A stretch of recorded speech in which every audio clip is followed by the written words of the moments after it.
Okay, so you're looking at the third line, second measure. Play that.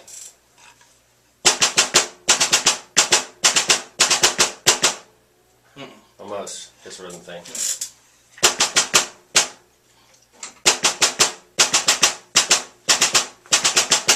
Yeah, so you want to make these a little bit more even. So the way that I like to do it is pretend each beat has 2 beats inside of it. So beat 1 is this. I would go 1, 2, and then 3. 1, 2, and then 1. And if you use that counting system, that'll help you make these notes accurate, like they're supposed to be. Play that. Okay, and then beat 2, 1 E, a 2, and then 1. That's how I would count it. 1 E, a 2, and then 1. Try that. Okay, and then third beat would be 1 and the triple 1. Good. So it's sort of like, right now we're in 4/4. So if we said we were in 8/8, for instance, you could do 1, 2, and then 3 E, a 4, and a 5, and a triple 6. Is a way that you could count it. But if we just make it simple on us, just divide it into just 2 beats, groups of 2 beats. 1, 2, and then 1. 1 E, a 2, and a 1. 1 and a 2, 1. That's how I do that. So work on that at home.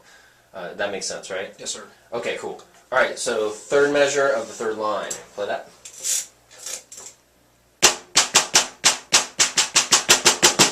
Good. I felt like your triplet was a little slow.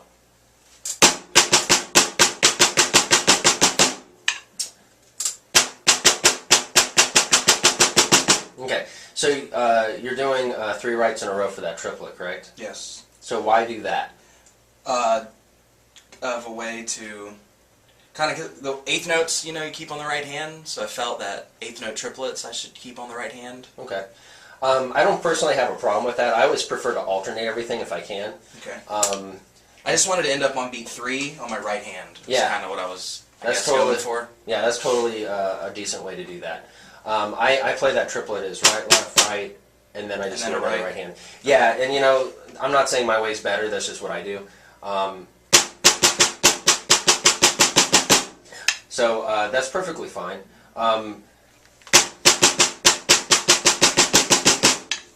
Yeah. Kind of the cool thing about playing it all with your right hand, you may be able to play those 3 notes more accurately and with consistent sound quality as well, since you're doing it all with the same hand. So it's a little riskier when you do an alternating sticking.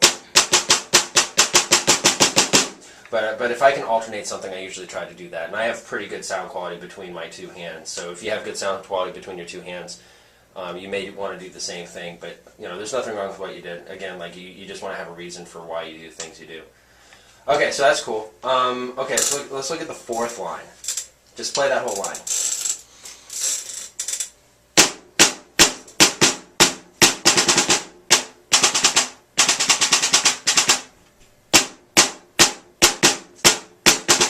Okay, yeah. All right, so you're doing a lot of just right, 3 right hands in a row. That's how you did it, right? Okay. That's fine. Here's something else to consider. When you do 3 rights in a row, that presents a certain visual element. If you do alternating sticking, it's a little bit different visually. So if we take and look at this from a different perspective, let's say you're not just playing this for a microphone, or you're not just playing this for someone to listen to. Let's say you're actually performing it for somebody to watch. Because they do look different, whether you're doing 3 rights in a row or alternating your hands, it presents something different visually. So you kind of want to think about, okay, what does this look like to the person who's watching me play?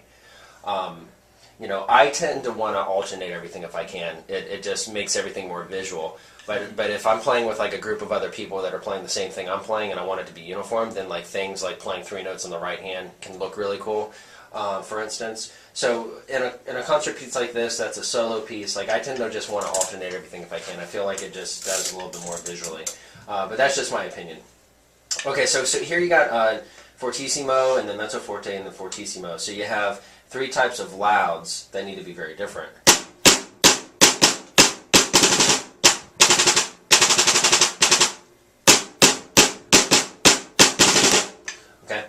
But I felt like you played that pretty well. Okay, so the next line, 1, 2, 3, 4, fifth line.